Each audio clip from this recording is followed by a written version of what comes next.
मित्र नमस्कार. मी विजय आणि आपण पाहताय आपलं बोल की बाबा हे मराठमोळं युट्यूब चॅनेल. मित्रांनो, संतोष देशमुख हत्याकांड प्रकरणामधील जे कोणी मेन मुख्य आरोपी होते, त्यांच्याबद्दल काल कोर्टामध्ये पहिली सुनावणी पार पडली. त्या सुनावणीमध्ये सगळ्यांची पहिल्यांदा ओळख परेड करण्यात आली. मात्र सगळ्यांना हात वर करायला लावलं असताना वाल्मिक कराड या आरोपीनं हात जोडलेले आपल्या सर्वांना पाहायला मिळालं असेल, ऐकायला मिळालं असेल. खरं तर हात जोडण्यापाठीमागची एकच त्याची भूमिका असेल, की जे पण काय आहे ते आता मला मान्य आहे आणि मी जी पण काही शिक्षा मिळेल त्या शिक्षेला मी पात्र राहील. कारण ज्यावेळेस वाल्मिक कराड स्वतःहून शरण आला होता, त्यावेळेस त्यांनी एक व्हिडिओ बनवला होता. त्या व्हिडिओमध्ये त्यांनी असं म्हटलं होतं, की "जर उद्या माझी याच्यामध्ये कुठल्याही प्रकारे इन्व्हॉल्युशन मिळालं, तर मलाही फाशीची शिक्षा द्या." आणि आज त्याच शिक्षेच्या बाजूने तरतूद होताना दिसते.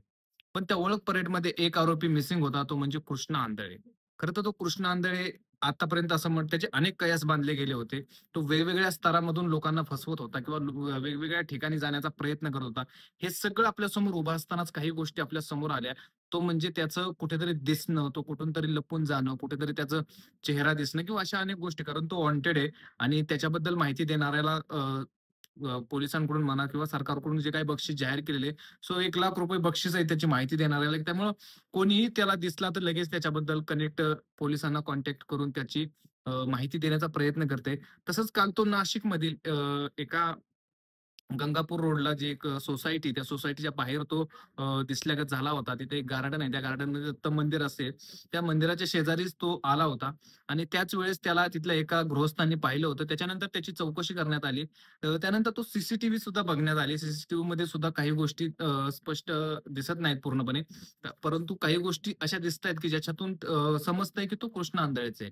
मग कृष्ण आंधळे नाशिकमध्ये काय करतोय? किंवा कृष्ण आंधळेचा नाशिकमध्ये नातेवाईक आहेत का? कृष्ण आंधळेला कोण पोसतंय नाशिकमध्ये? या सुद्धा गोष्टींकडे आपल्याला थोडं बघणं गरजेचं होणार आहे. मित्रांनो, मी या व्हिडिओच्या माध्यमातून किंवा याच्या अगोदरच्या व्हिडिओच्या माध्यमातून सुद्धा ज्या पॉइंट ऑफ व्ह्यू असतात त्याच्यावरती कुठेतरी बोलण्याचा मी 100% प्रयत्न करत असतो. आता ज्या पद्धतीनं कालचं प्रकरण आपण पाहिलं, की तो नाशिकमध्ये दिसल्याची प्रथमदर्शनी माहिती देण्यात आली. आता ती खरी, खोटी किंवा त्याच्यामध्ये किती इन्व्हॉल्युशन आहे किंवा त्याच्यामध्ये काय गोष्टी ॲड झाल्यात हे मला अजून तरी माहीत नाही. परंतु ज्या व्यक्तीनं ते सांगितलं त्याची पूर्णपणे कॉन्फिडन्सने तो सांगत होता आणि तो एक क्रिमिनल लॉयर असल्यामुळे त्याला त्याच्याबद्दलची त्याचा तो बघण्याचा दृष्टिकोन आणि त्याच्या नजरेत तो एकदम व्यवस्थित दिसला. परंतु नाशिकमध्ये जर आपण विचार केला तर ज्या समाजातून कृष्ण आंधळे येतो, त्यांच्या समाजाची तिथं भरपूर मोठी वस्ती आहे, असं एक ऐकण्यात आलेलं आहे किंवा नाशिकमध्ये अनेक ठिकाणी त्यांचा समाज भरपूर आहे. असं समाजाला कुठल्याही प्रकारे याच्यामध्ये ॲड करणं किंवा समाजाच्या वरती परंतु असे काही गावगुंड असतात, जे अशा वेळेस आपल्याच समाजाला सोबत घेऊन किंवा त्यांच्या पाठीमागे त्यांच्या पदरात लपण्याचा यांचा हा केविलवाणा प्रयत्न असतो. तसाच कृष्ण आंधळेचा सुद्धा प्रयत्न असू शकतो. कारण तो इतक्या दिवस सापडत नाही, याचा अर्थ तो कुठेतरी आउटसाइडला राहतोय किंवा कुठेतरी तो असा शेतात वगैरे किंवा कुठेतरी जिथं पोलीस सिस्टमच पोहोचू शकणार नाही किंवा तिथपर्यंत कोण जाऊच शकणार नाही, अशा ठिकाणी कृष्ण आंधळे राहत असल्याची सगळ्यात मोठी महत्त्वाची बातमी. दुसरी गोष्ट म्हणजे तो डेथ झाली त्याची किंवा त्याला मारला गेलाय, त्याचा मर्डर केलाय, हे सुद्धा आपण अनेक ठिकाणाहून पाहत होतो. परंतु तो एक नव्हे तर 2 वेळा दिसलेला आहे लोकांना. तो एकदा नाशिकच्या दुसऱ्या तिकडे एक आश्रम आहे. त्या आश्रमाशेजारी सुद्धा तो दिसल्यागत झाला होता. त्यावेळेस सुद्धा तृप्ती देसाई यांनी त्यांची तक्रार केली होती, परंतु त्या तक्रारीचं पुढे काही झालेलं नाही. त्याच्यानंतर त्यांनी एका आश्रमावरती सुद्धा बोट ठेवलं होतं. त्या आश्रमाचं पुढे काय झालं कोणालाच माहीत नाही. शेवटी ती प्रकरणं ज्यावेळेस संपूर्ण सत्तेत जी लोकं असतात त्यांच्यासोबत जातात, त्यावेळेस ती प्रकरणं दाबली जातात. अपवाद फक्त एक धनंजय मुंडेंचं प्रकरण आहे. त्यातही धनंजय मुंडेंच्या प्रकरणामध्ये सत्तेतल्याच लोकांनी जास्त जोर लावल्यामुळे हा विषय पूर्णपणे तडीस आला. नाहीतर हे प्रकरण जागच्या जागेवर दाबायला वेळ लागला नसता. पण या प्रकरणाची तीव्रता लक्षात घेता हे प्रकरण खूपच वाईट होतं. त्यांचा मृत्यू घडवून आणला जो इतका वाईट पद्धतीने करण्यात आला, हे सगळं आपण पुढे पाहत होतो. त्याच्यामुळे हे प्रकरण दबलं नाही याचंच हे सत्य. त्याचबरोबर कृष्ण आंधळे मेलाय, मेलाय असं अनेक आपण ठिकाणी ऐकलं असेल किंवा अनेकांनी सांगितलं, की त्याला त्याच वेळेस मारलाय वगैरे.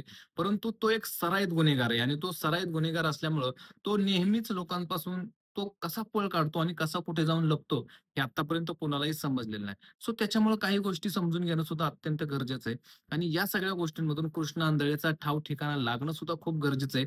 कारण तो जर बाहेर राहिला ना, तर तो पुन्हा एकदा ॲक्टिव्ह व्हायला वेळ लागणार नाही. कारण हे प्रकरण आता किती दिवस चालेल, या प्रकरणामधल्या ह्या फाशी यांना मिळेल, न मिळेल परंतु याच्यातून जर हा वाचला, तर हा पुढे जाऊन अनेक खूप मोठे कांड करायला मोकळा झाला. कारण याच्याकडे आता हे बॅकग्राऊंड झालंय, की मी अशा-अशा पद्धतीने एक खून केला होता. हा लोकांना सांगून तो दहशत करू शकतो. त्याच्यामुळे पोलिसांनी आणि एकूणच सगळ्या टीम्सनी त्यांच्या ह्याला लवकरात लवकर जेरबंद करावा, ह्याला बेड्या घालाव्यात आणि याला लवकरात लवकर याला फाशीची शिक्षा द्यावी. हा बाहेर फिरला, हा मोकाट फिरला, तर याचा अर्थ असा होईल, की ह्यो सगळ्या गोष्टींचा पुन्हा एकदा इंटरव्हल आपल्यासमोर घेऊन येण्याचा प्रयत्न करेल. मित्रांनो, व्हिडिओ आवडला असेल नक्की तर तुम्हाला चॅनेलला सबस्क्राईब करून आपल्याला कळवा. धन्यवाद मित्रांनो. जय हिंद आणि जय महाराष्ट्र.